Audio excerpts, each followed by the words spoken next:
Hi friends, అందరికి నమస్కారం అండి. మన ఛానల్కి స్వాగతం చెప్తూ ఈ వీడియోని స్టార్ట్ చేసుకుందాం. మరి మన ఛానల్ నుండి విద్యా విజ్ఞానంతో పాటు కెరీర్ గైడెన్స్, మోటివేషనల్ స్పీచెస్, బాలలకు నీతి కథలు, మహనీయుల జీవిత చరిత్రలు ఇలాంటి ఎన్నో చక్కని వీడియోస్ డైలీ అప్లోడ్ చేస్తూ ఉన్నామండి. మరి తప్పనిసరిగా మన ఛానల్ని సబ్స్క్రైబ్ చేసుకోవాల్సిందిగా మనం చేస్తూ ఉన్నాను. ఈరోజు మనము సినీ నటి మరియు రాజకీయ నాయకురాలైనటువంటి విజయశాంతి గారి గురించి మనం తెలుసుకుందాం. విజయశాంతి జననం 1966 జూన్ 24. తెలుగు సినీ నటి, నిర్మాత, రాజకీయ నాయకురాలు. ఈమె తన 30 సంవత్సరాల సినీ ప్రస్థానంలో వివిధ భాషా చిత్రాలలో వివిధ పాత్రలలో సుమారు 180 సినిమాలకు పైగా నటించింది. ఆమె తెలుగు, తమిళం, మలయాళం, కన్నడం, హిందీ భాషా చిత్రాలలో నటించారు. ఆమె విశ్వ నటభారతి, the lady super star, lady అమితాబ్గా దక్షిణ భారతదేశంలో పిలువబడుతుంది. ఆమె 1991లో కర్తవ్యం సినిమాలో నటించిన నటనకు గాను జాతీయ సినిమా ఉత్తమ నటి పురస్కారాన్ని అందుకుంది. ఆమె 7 సార్లు దక్షిణాది ఫిలింఫేర్ పురస్కారాలను, 6 సార్లు ఉత్తమ నటి పురస్కారాన్ని, 2003లో దక్షిణ భారతదేశ ఫిలింఫేర్ లైఫ్ టైమ్ అచీవ్మెంట్ పురస్కారాన్ని పొందింది. ఆమె 4 రాష్ట్ర నంది పురస్కారాలను అందుకున్నారు. 1985లో ప్రతిఘటన సినిమాలో పాత్రకు నంది పురస్కారాన్ని పొందారు. 1987లో ఆమె చిరంజీవితో కలిసి నటించిన స్వయం కృషి చిత్రం మాస్కో ఇంటర్నేషనల్ ఫిల్మ్ ఫెస్టివల్లోనూ, హాలీవుడ్ నటుడు థామస్ జనేతో నటించిన పడమటి Sandhyaragam cinema loose వెల్లిస్ international film ఫెస్టివల్లో ప్రదర్శించబడినాయి. ఆమె అగ్నిపర్వతం, ప్రతిఘటన, రేపటి పౌరులు, పసివాడి ప్రాణం, మువ్వ గోపాలుడు, యముడికి మొగుడు, అత్తకి యముడు, అమ్మాయికి మొగుడు, జానకి రాముడు, ముద్దుల మామయ్య, కొండవీటి దొంగ, లారీ డ్రైవర్, శత్రువు, గ్యాంగ్ లీడర్, రౌడీ ఇన్స్పెక్టర్, మొండి మొగుడు, పెంకి పెళ్ళం, చినరాయుడు వంటి విజయవంతమైన సినిమాలలో నటించారు. ఆమె 1980లలో జాతీయ స్థాయిలో ఉత్తమ నటిగా గుర్తింపు పొందారు. 1990లో సినిమా కథానాయకులతో సమానంగా పారితోషికం డిమాండ్ చేసిన ఏకైక సినిమా నటిగా గుర్తింపు పొందారు. ఆమె నటించిన కర్తవ్యం సినిమాలో రెమ్యూనరేషన్ ₹1 కోటి. ఆ కాలంలో ఏ కథానాయకులు పొందని అత్యంత ఎక్కువ రెమ్యూనరేషన్. ఆమె 1998లో రాజకీయ రంగంలోనికి ప్రవేశించారు. ఇంకా ఆమె వ్యక్తిగత వివరాలు తెలుసుకుందాం. జననం 1966 జూన్ 24. ప్రస్తుత ఆమె వయసు 58 సంవత్సరాలు. పుట్టిన ప్రదేశం మద్రాస్, తమిళనాడు, భారతదేశం. ప్రస్తుత రాజకీయ పార్టీ భారత జాతీయ కాంగ్రెస్. 2014 నుంచి 2020 మరియు 2023 ప్రస్తుతం వరకు కూడా కొనసాగుతూ ఉన్నారు. ఇతర రాజకీయ పార్టీలు తల్లి తెలంగాణ పార్టీ 2005 నుంచి 2009 వరకు కొనసాగింది. భారత రాష్ట్ర సమితి 2009 నుండి 2014 వరకు, మరియు భారతీయ జనతా పార్టీ 1998 నుంచి 2005 మరియు 2020 నుండి 2023 వరకు కొనసాగారు. జీవిత భాగస్వామి మోటూరి వెంకట శ్రీనివాస్ ప్రసాద్. నివాసం హైదరాబాద్, తెలంగాణ, భారతదేశం. వృత్తి నటి మరియు రాజకీయ నాయకురాలు మరియు నిర్మాత. ఇంకా ఆమె జీవిత విశేషాలు తెలుసుకుందాం. ఈమె జూన్ 24, 1966న వరంగల్లో జన్మించి మద్రాసులో పెరిగారు. విజయశాంతి పిన్ని విజయలలిత కూడా అలనాటి తెలుగు సినిమా నటే. విజయశాంతి అసలు పేరు శాంతి. ఆమె తన తెర పేరులోని విజయ తన పిన్ని విజయలలిత పేరు నుండి గ్రహించబడింది. విజయశాంతి తన 7వ సంవత్సరంలోనే బాలనటిగా సినీ రంగంలో ప్రవేశించినట్లు వినికిడి. కానీ ఆమె బాలనటిగా నటించిన చిత్రాల వివరాలు అందుబాటులో లేవు. ఆమెను కథానాయికగా తెరకు పరిచయం చేసినది ప్రముఖ తమిళ దర్శకుడు భారతీరాజా. ఆయన దర్శకత్వంలో 1979లో వచ్చిన తమిళ సినిమా కళ్ళుక్కుల్ ఏరం, అనగా దీని అర్థం రాళ్లకు కన్నీరు వస్తాయి. కథానాయికగా విజయశాంతి మొదటి సినిమా. తన మాతృభాష తెలుగులో విజయశాంతి తొలి చిత్రం అదే ఏడాది 1979 అక్టోబర్లో ప్రారంభమై ఆ తర్వాతి 7 విడుదలైన కిలాడి కృష్ణుడు. ఈ చిత్రంలో హీరో సూపర్ స్టార్ కృష్ణ, చిత్ర దర్శకురాలు విజయ నిర్మల. విజయశాంతి కథానాయికగా పరిచయమైన మొదటి 4 సంవత్సరాల పాటు గ్లామర్ పాత్రలు పోషించింది. వాటిలో చెప్పుకోదగ్గవి ఏవీ లేనప్పటికీ ఉన్నంతలో మహానటులు ఎన్టీఆర్, ఏఎన్ఆర్ల కలయికలో వచ్చిన సత్యం శివంలో ఆమె పోషించిన పాత్ర కొద్దిగా గుర్తుపెట్టుకోదగ్గది. ఈ 4 ఏళ్లలో ఆమె ఎక్కువగా తమిళ చిత్రాల్లోనే నటించారు.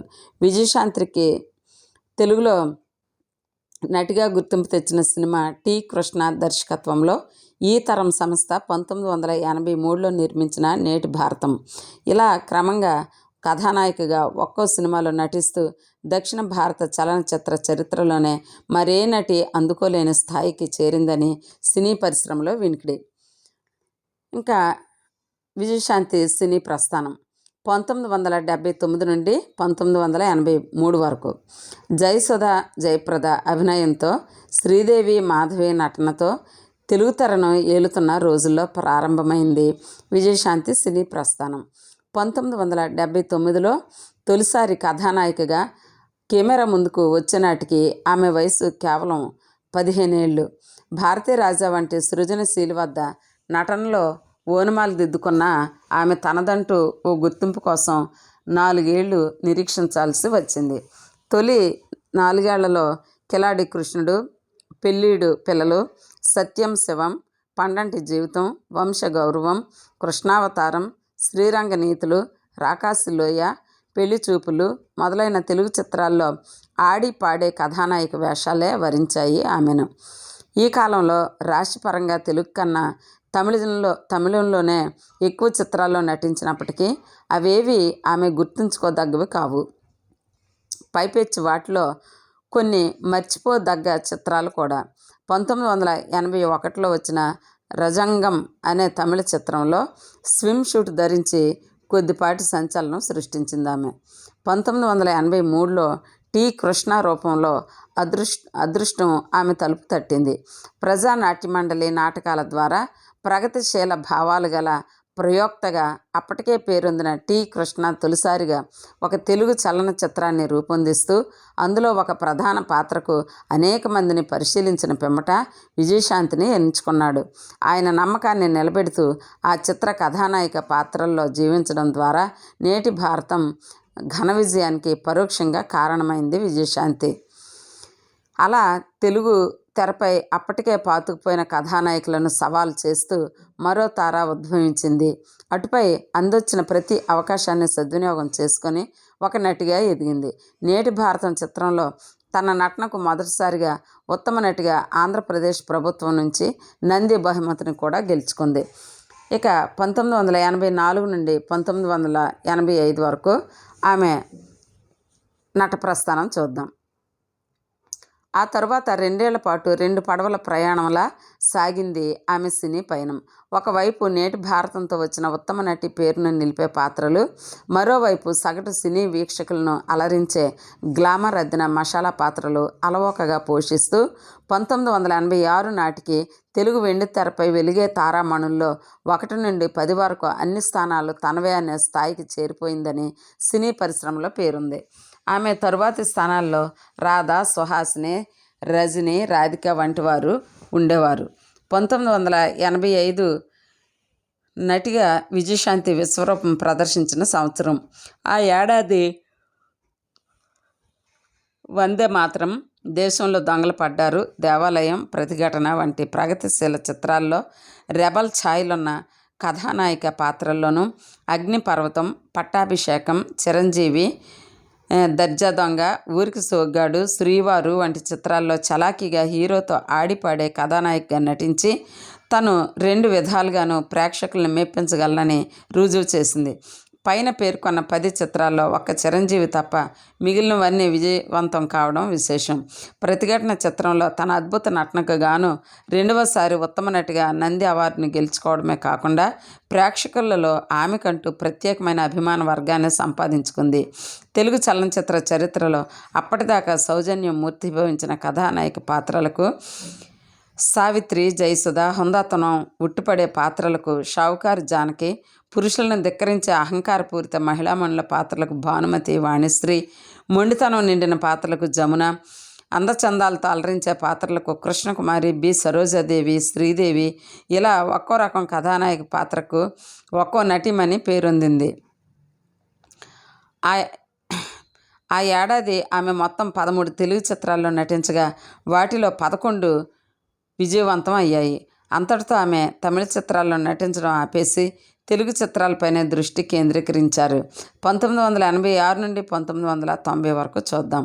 1985వ సంవత్సరం సాంఘిక సందేశం ఇమిడి ఉన్న చిత్రాలలో నాయికగా విజయశాంతిని ఒకే ఒక్క ఛాయిస్తో నిలబెడితే 1986వ సంవత్సరం కమర్షియల్ చిత్రాల కథానాయికగా కూడా ఆమెను దర్శకుల మొదటి ఛాయిస్గా నిలిపింది. ఆ సంవత్సరం ఇటు ర్యాపిడ్ పౌరులు, అరుణ కిరణం, సమాజంలో స్త్రీ, శ్రావణ సంధ్య వంటి ప్రాధాన్యత ఉన్న చిత్రాల్లోనూ, అటు ముద్దుల కృష్ణయ్య, దేశోద్ధారకుడు, కొండవీటి రాజా, ధైర్యవంతుడు, సక్కనోడు, బ్రహ్మాస్త్రం వంటి మసాలా చిత్రాల నాయికగాను నటించి తెలుగు సినిమా ప్రేక్షకులను ఆకట్టుకుంది. అప్పటి నుండి వరుసగా 5 ఏళ్ల పాటు ఒకదాని వెనుక ఒకటిగా విజయవంతమైన చిత్రాల్లో నటిస్తూ ఆమె విజయ పథంలో దూసుకుపోయారు.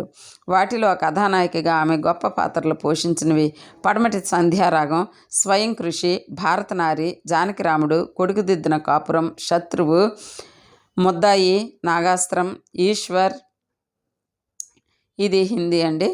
పడమటి సంధ్యారాగం, జానకిరాముడు చిత్రాలలో అచ్చ తెలుగు ఆహార్యమైన లంగా ఓణీలతో ఆమె పోషించిన సంధ్య, జానకి పాత్రలు ఇప్పటికీ ముద్దబంతి పువ్వు లాంటి తెలుగు పడుచుపిల్ల సౌందర్యానికి వెండితెర పర్యాయ పదాలుగా నిలిచిపోయాయి.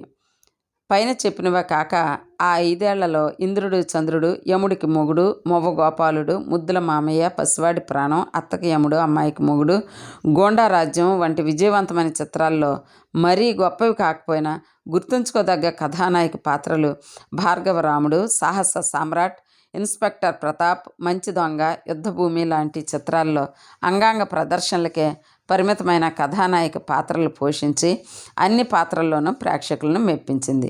1990 జూన్ నెలలో వచ్చిన కర్తవ్యం విజయశాంతి నట జీవితాన్ని మరో మలుపు తిప్పింది. ఐపీఎస్ అధికారిని కిరణ్ బేడీ స్ఫూర్తితో మోహన్ గాంధీ దర్శకత్వంలో తను కథానాయిక పాత్ర పోషిస్తూ సూర్య మూవీస్ పతాకంపై విజయశాంతి స్వయంగా నిర్మించిన ఈ చిత్రం అపూర్వ విజయం సాధించడమే కాకుండా ఆమెకు 1990వ సంవత్సరానికి రాష్ట్ర ప్రభుత్వ, కేంద్ర ప్రభుత్వ ఉత్తమ నటి అవార్డులను సంపాదించి పెట్టింది. ఈ చిత్రంలో సంఘంలోని చీడపురుగులను ఏరి పారవేసే ఐపీఎస్ అధికారిని వైజయంతి పాత్రలో ఆమె చూపిన అద్భుత అభినయం, రిస్క్కు వెరవకుండా వీరోచితంగా చేసిన పోరాటాలు ఆమెకు lady Amitabh, angry young women, fire brand లాంటి బిరుద నామాలని సంపాదించి పెట్టాయి.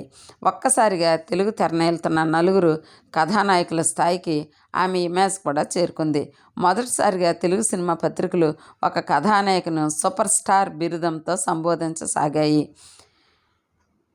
కర్తవ్యం చిత్రం తమిళంలోకి వైజయంతి ఐపీఎస్గా అనువాదమై అక్కడ కూడా ఘన విజయం సాధించి తమిళ చిత్ర రంగంలో కూడా ఆమెకు సూపర్ స్టార్ స్థాయిని కట్టబెట్టింది.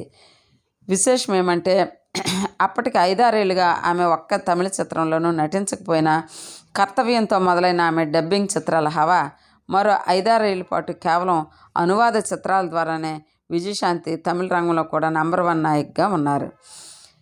ఈ 5 ఏళ్ల కాలంలో భారతనారి, కర్తవ్యం చిత్రాలకు ఉత్తమ నటిగా మరో 2 నంది అవార్డులను గెలుచుకోవడమే కాకుండా కర్తవ్యం చిత్రానికి భారత ప్రభుత్వం ఏటా దేశంలో అన్ని భాషా చిత్రాల్లోనూ అత్యుత్తమ నటన ప్రదర్శించిన నటీమణికి బహూకరించే ఊర్వశి అవార్డును కూడా కైవసం చేసుకుని తనకు తిరిగే లేదని చాటింది. సాధారణంగా ఉత్తమ అవార్డులు గెలుచుకునే చిత్రాలు ప్రేక్షకులకి ఎవరికీ అర్థం కాని ఆర్ట్ ఫిల్మ్స్ మాత్రమే అయి ఉంటాయనే అపప్రదను చెరిపేస్తూ తెలుగు తమిళ బాక్స్ ఆఫీసులను కొలగొట్టిన కర్తవ్యం చిత్రానికి ఆమె ఈ ఘనత సాధించడం విశేషం. అదే ఏడాది అగ్నిపథ వంటి విజయవంతమైన ఫక్తు వ్యాపారాత్మక హిందీ చిత్రంలో నటనకు గాను అమితాబ్ బచ్చన్ తన మొదటి భరత్ అవార్డును సాధించడం, ఆ ఏడాది నుండే విజయశాంతిని సినీ పత్రికలు లేడీ అమితాబ్ పేరుతో సంబోధించారు.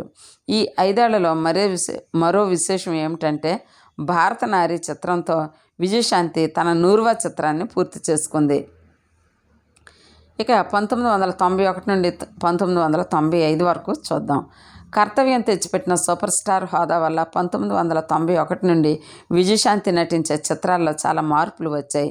ఆమెను ఆటపాటలకు మాత్రమే పరిమితమైన కథానాయిక పాత్రలో చూడడానికి ప్రేక్షకులు అయిష్టత చూపించసాగారు. ఆమె ఉందంటే ఆ పాత్రకు ఏదో ప్రత్యేకత ఉండి తీరుతుందన్న నమ్మకంతో సినిమాకు వచ్చే ప్రేక్షక గణం పెరిగిపోయింది. ఆ కారణంగా దర్శక నిర్మాతలు కూడా ఆమె కోసమే కథలు తయారు చేసే సినిమాలు తీయడం మొదలుపెట్టారు. ఆ ఒరవడిలో వచ్చినవే మొండి మొగుడు, పింక్ పెళ్ళాం, ఆశయం, మగరాయుడు, police lockup, lady boss, street fighter, అత్తా కోడళ్ళు తదితర చిత్రాలు. దినోత్సవాల సంగతి అవతల పెడితే ఇవన్నీ ఎంతో కొంత లాభాలు ఆర్జించినవే. ఇవే కాక 1991 నుండి 1995 మధ్యకాలంలో ఆమె ఇతర స్టార్ హీరోల సరసన ప్రాధాన్యత గల పాత్రల్లో నటించగా విజయం సాధించిన చిత్రాలు Surya IPS, lorry driver, gang leader, rowdy inspector, mechanic అల్లుడు, చిన్నరాయుడు. మంచి చిత్రంగా విమర్శకుల ప్రశంసలు అందుకున్న బాక్సాఫీస్ వద్ద చతికిలబడిన జైత్రయాత్ర కూడా ఈ కాలంలో వచ్చినదే. ఈ కాలంలోనే కర్తవ్యం చిత్రాన్ని తేజస్విని పేరుతో హిందీలో స్వయంగా పునర్నిర్మాణం చేసి తెలుగులో తను పోషించిన వైజయంతి పాత్రను తేజస్వినిగా తిరిగి తనే పోషించింది. ఎన్ చంద్ర దర్శకత్వంలో రూపొందిన ఈ చిత్రం 1994లో విడుదలై ఉత్తరాదిన మంచి విజయాన్ని చేజిక్కించుకుంది.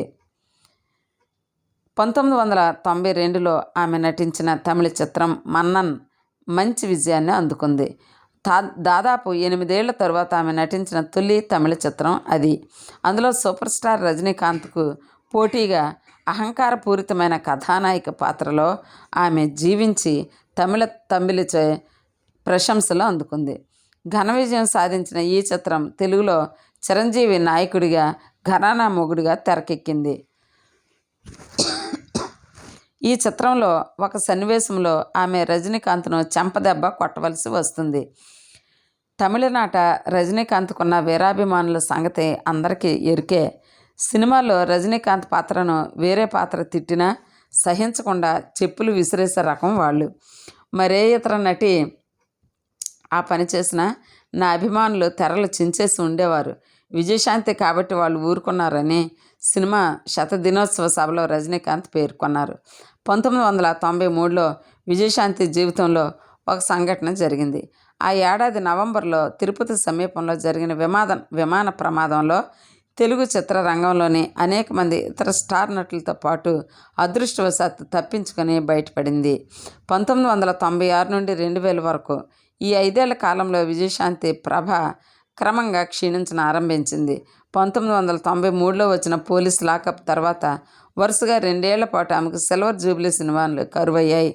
దానితో ఆమె 1996లో ఒక్క తెలుగు చిత్రంలోనూ నటించలేదు. సరైన కథ లేకుండా నటించడానికి ఆమె ఇష్టపడకపోవడం దీనికి కారణం. 1980లో తెలుగు చిత్రసీమలో ప్రవేశించాక ఆమె నటించిన తెలుగు సినిమా ఒక్కటి విడుదల కాని మొదటి ఏడాది అది. ఆ ఏడాది ఆమె యంగ్ టర్క్స్ అనే మలయాళ చిత్రంలో మాత్రమే నటించింది. ఆ చిత్రం ఢిల్లీ డైరీగా తెలుగులోకి అనువదించబడింది కానీ పెద్దగా ప్రేక్షకాదరణకు నోచుకోలేదు. ఏడాది పాటు తెలుగు సినిమా విడుదల కాలేదన్న అభిమానుల బాధను మరిపిస్తూ 1997 మార్చి 7న విడుదలైంది ఒసేయ్ రాములమ్మ. దాసరి నారాయణరావు దర్శకత్వం వహించిన ఈ చిత్రం విడుదలైన మొదటి రోజు నుండి అన్ని అంచనాలను మించిపోతూ తెలుగు చిత్రసీమలో నాటి వరకు ఉన్న ఎన్నో రికార్డులను అలవోకగా బద్దలు కొట్టింది ఈ చిత్రం. అదే ఏడాది విడుదలై విజయవంతమైన హిట్లర్, అన్నమయ్య, తొలి ప్రేమ, ప్రేమించుకుందాం రా వంటి ఇతర చిత్రాల కంటే మిన్నగా వసూళ్లు సాధించి ఏడాదిగా సినిమాలకు దూరంగా ఉన్న ఆంధ్రప్రదేశ్ బాక్సాఫీసుల వద్ద విజయశాంతి హవా ఏమాత్రం తగ్గలేదని నిరూపించింది ఆ చిత్రం. 4వసారి ఆంధ్రప్రదేశ్ ప్రభుత్వ ఉత్తమ నటి అవార్డును ఆమెకు సంపాదించి పెట్టడమే కాకుండా అడిమై పెన్ పేరుతో తమిళంలోనికి అనువాదమై అక్కడ చెప్పుకోదగ్గ విజయం సాధించింది ఈ సినిమా. ఆర్ నారాయణమూర్తి స్ఫూర్తితో నిర్మాతలందరూ పోటీలు పడి ఎర్ర సినిమాలు నిర్మిస్తున్న తరుణంలో అదే వరవడిలో వచ్చిన ఒసేయ్ రాములమ్మ, అంతకుముందు ఆ తర్వాత వచ్చిన ఎర్ర సినిమాలన్నింటికీ తలమానికంగా నిలిచింది. ఈ చిత్రంలోని పాటల కోసం వందేమాతరం శ్రీనివాస్ కట్టిన ప్రజాబాణీలు నా భూతో అనిపించుకున్నాయి. ఆ చిత్రంలో విజయశాంతి పోషించిన రాములమ్మ పాత్ర ఎంతగా ప్రేక్షకాదరణ పొందిందంటే అప్పటి నుండి ప్రేక్షక జనం ఆమెను అభిమానంతో రాములమ్మగా పిలుచుకొని ఆరంభించారు. ఆ చిత్రం రాష్ట్ర వ్యాప్తంగా సినిమా థియేటర్ల వద్ద రేపుతున్న సంచలనం సద్దుమణగక ముందే 1997 జూన్ నెలలో ఆమె ఎవరు ఊహించిన విధంగా అప్పటికే కేంద్ర హోంమంత్రి ఎల్కే అద్వానీ సమక్షంలో భారతీయ జనతా పార్టీలో చేరి మరో సంచలనం సృష్టించారు. 1997లోనే ఆమె గోండా గద్దీ అనే హిందీ చిత్రంలో నటించగా అది కూడా విజయవంతమైంది. ఈ సినిమా శోభన ప్రధాన పాత్రలో నటించిన అస్త్రం 1991 అనే తెలుగు సినిమాకు హిందీ రీమేక్. అదే ఏడాది నవంబర్ 7న దాసరి నారాయణరావు దర్శకత్వంలోనే ఒసేయ్ రాములమ్మకు పనిచేసిన తారాగణం సాంకేతిక బృందంతోనే నిర్మించబడిన రౌడీ దర్బార్ విడుదలైంది. ఈ చిత్రం అనుకున్నంత విజయం సాధించలేకపోయింది, కానీ బాక్సాఫీస్ వద్ద చెప్పుకోదగ్గ లాభాలు ఆర్జించింది. ఇంకా ఒసేయ్ రాములమ్మ తర్వాత విజయశాంతిని ఘన విజయాలు పలకరించడం మానేశాయి. 1998లో వచ్చిన శ్రీవారంటే మావారే ఆమెను అప్పటికి సుమారు దశాబ్ద కాలంగా ప్రేక్షకులు అలవాటు పడ్డ రఫ్ అండ్ టఫ్ పాత్రలో కాకుండా అమాయకత్వం కొంత, జానతనం మరికొంత కలగలిపిన తెలంగాణ పడుచు నాగమణి పాత్రలో విభిన్నంగా చూపించి కొంతవరకు విజయం సాధించింది. ఎక్కువ కాలం నిర్మాణంలో ఉండడం వలన, విడుదల అనంతరం సరైన ప్రచారం కొరవడడం వలన ఈ చిత్రం బాగున్నప్పటికీ ఆ స్థాయిలో విజయం సాధించలేకపోయింది. ఆ తర్వాత వచ్చిన చిత్రాలేవి పెద్ద విజయం సాధించలేదు. ఉన్నంతలో 1999లో వచ్చిన భారతరత్న పర్వాలేదనిపించింది. ఈ చిత్రంలో ఆమె ఒక పాట కూడా పాడారు. చోటీ చోటీ దొంగతనం మానివేయరా అంటూ ఉదిత్ నారాయణతో కలిసి ఆమె ఆలపించిన ఆ పాట అభిమానులను అలరించింది. ఇంకా 2000 నుండి 2006 వరకు కథానాయికగా విజయశాంతి సినీ ప్రస్థానంలో చివరి సంవత్సరాలుగా ఈ కాలాన్ని చెప్పుకోవచ్చు. 2000వ సంవత్సరం నుండి ఆమె నటించే చిత్రాల సంఖ్య క్రమక్రమంగా తగ్గిపోతూ వచ్చింది. ఈ మధ్యకాలంలో ప్రతి ఏటా కనీసం ఒక చిత్రమైన విడుదలైనప్పటికీ వాటిలో ఏవి విజయం సాధించలేకపోయాయి. దీనికి ప్రధాన కారణం ఆమె చిత్రాల ఎంపికలో శ్రద్ధ వహించకపోవడమే. శివాని, శాంభవి, ఐపీఎస్, వైజయంతి, నాయుడమ్మ, ఇందిరమ్మ వంటి చిత్రాలు ఎప్పుడు విడుదలయ్యాయి కూడా తెలియకుండా ఇలా వచ్చి అలా వెళ్ళాయి. ఇవన్నీ ఆమె ప్రధాన పాత్రలో నటించినవే అయినా కథనాల్లో ఎటువంటి ప్రత్యేకతలు లేకుండా లేని చిత్రాలు కావడంతో ఎవరిని ఆకట్టుకోలేకపోయాయి. దానికి తోడు అదే సమయంలో ఆమె రాజకీయ రంగంలో కూడా కాలుపెట్టి ఉండటంతో సినిమా రంగానికి తగినంత ప్రాధాన్యత ఇవ్వలేకపోయింది. సినిమాలలో ఉండగలిగే ప్రతిభ మరింత కాలం కొనసాగడానికి సరిపడినంత వయసు ఉన్నప్పటికీ రాజకీయ రంగంపై ఆసక్తితో ఆమె సినిమాలపై నుండి దృష్టి మళ్లించినట్లు అనిపిస్తుంది. కారణాలు ఏమైనప్పటికీ తెలుగు వెండితెరకు ఒక అద్భుత నటిమణి దూరమైంది. రాజకీయ రంగంలో ఆమె అనుకున్నంతగా రాణించలేకపోయింది.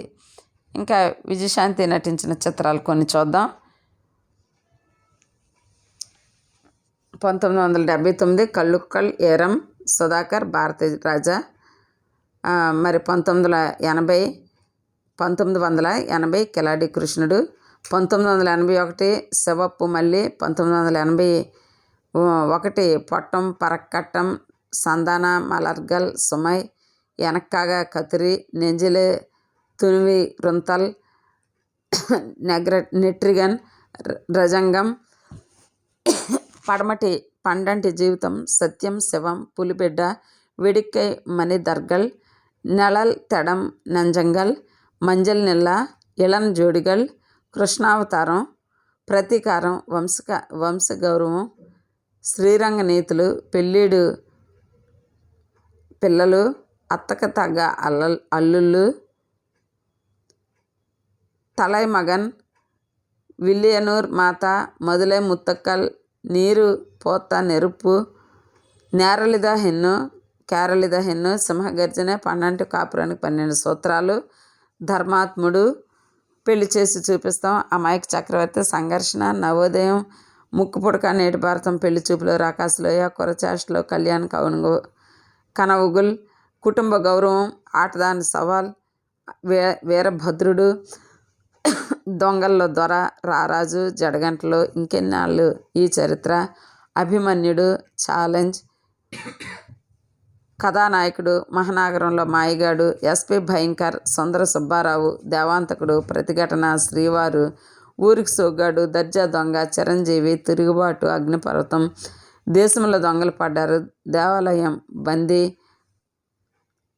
కొత్త పెళ్లి కూతురు పట్టాభిషేకం వందే మాతరం దేశోద్ధారకుడు జీవన పోరాటం సంసారం ఒక సంగీతం అరుణ కిరణం సమాజంలో స్త్రీ బ్రహ్మాస్త్రం ధైర్యవంతుడు రేపటి పౌరులు చాణక్య శపథం కొండవీటి రాజా నాగదేవత శ్రావణ సంధ్య సక్కనోడు అపూర్వ సహోదరులు ముద్దుల కృష్ణయ్య పడమటి సంజయరాగం భార్గవరాముడు కళ్యాణ తాంబూలం భానుమతి గారి మొగుడు యముడికి మొగుడు ముద్దాయి స్వయం కృషి దొంగగారు స్వాగతం పసివాడి ప్రాణం మోవ గోపాళ్ళు సాహస సామ్రాట్ ఇన్స్పెక్టర్ ప్రతాప్ దొంగ పెళ్ళి అశ్వత్థామ యుద్ధభూమి మంచి దొంగ జానకిరాముడు భలే దొంగ విజయ్ కొడుకు దిద్దిన కాపురం గోండా రాజ్యం భారతనారి దొరికితే దొంగలు రుద్రనేత్ర ఈశ్వర్ అత్తకి యముడు అమ్మాయికి మొగుడు ఇంద్రుడు చంద్రుడు ముద్దుల మామయ్య కర్తవ్యం వైజయంతే ఐపీఎస్ పల్నాటి రుద్రయ్య కొండవీటి దొంగ మకద్దర్క బాద్షా నాగాస్త్రం శత్రువు జైత్రయాత్ర గ్యాంగ్ లీడర్ స్టవర్ట్పురం పోలీస్ స్టేషన్ తల్లిదండ్రులు లారీ డ్రైవర్ ముద్దుల మేనల్లుడు మన్నన్ మొండి మొగుడు పెంకి పెళ్ళాం అపరాధి ఆశయం దొరగారికి దొంగ పెళ్ళాం సూర్య ఐపీఎస్ చినరాయుడు నిప్పురవ్వ పోలీస్ లాకప్ మెకానిక్ అల్లుడు రౌడీ మొగుడు కుంతి పుత్రుడు లేడీ బాస్ మగరాయుడు తేజస్విని అత్తాకోడళ్ళు street fighter young turks rowdy దర్బార్ గోండా గర్ది ఒసే రాములమ్మ తడయం శ్రీవారంటే మావారే కళ్ళు కొండూరు పెన్ను రాజస్థాన్ భారతరత్న వైజయంతి అడవచొక్క శ్రీమతి సత్యభామ సాహసబాళ్ళు విచిత్రకోతి రైఫిల్స్ శివాని బన్నారి అమ్మన్ శాంభవి ఐపీఎస్ ఇందిరమ్మ నాయుడమ్మ జమానత్ సరిలేరు నీకెవరు ఇలాంటి ఎన్నో మంచి చక్కని చిత్రాలు ఆమె నటించారు చిత్రాల్లో. ఇంకా విజయశాంతికి సంబంధించిన ఇతర విషయాలు ఆమె 1987లో శ్రీనివాస్ ప్రసాద్ అనే వ్యక్తిని ప్రేమించి పెళ్లి చేసుకున్నారు.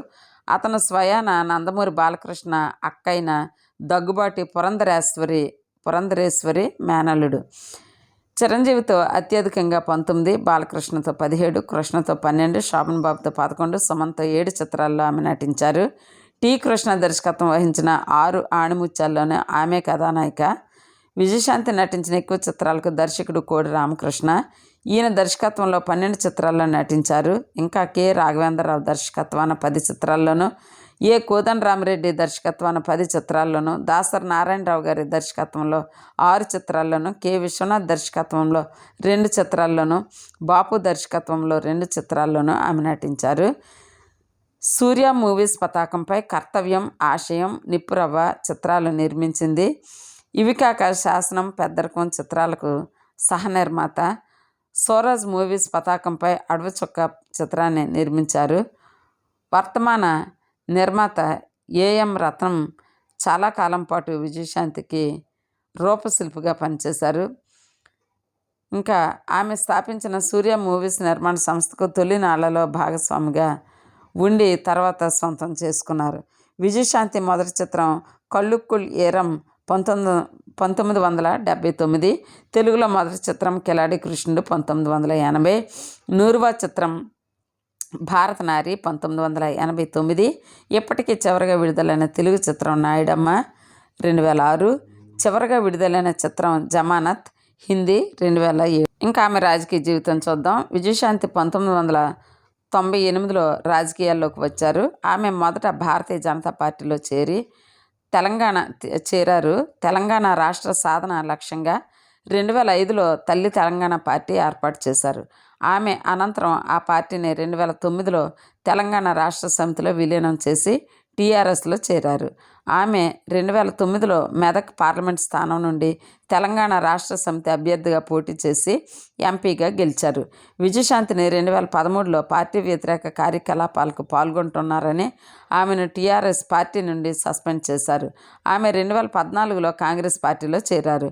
విజయశాంతి 2014లో జరిగిన తెలంగాణ అసెంబ్లీ ఎన్నికల్లో మెదక్ శాసనసభ నియోజకవర్గం నుండి పోటీ చేసి ఓటమి పాలయ్యారు.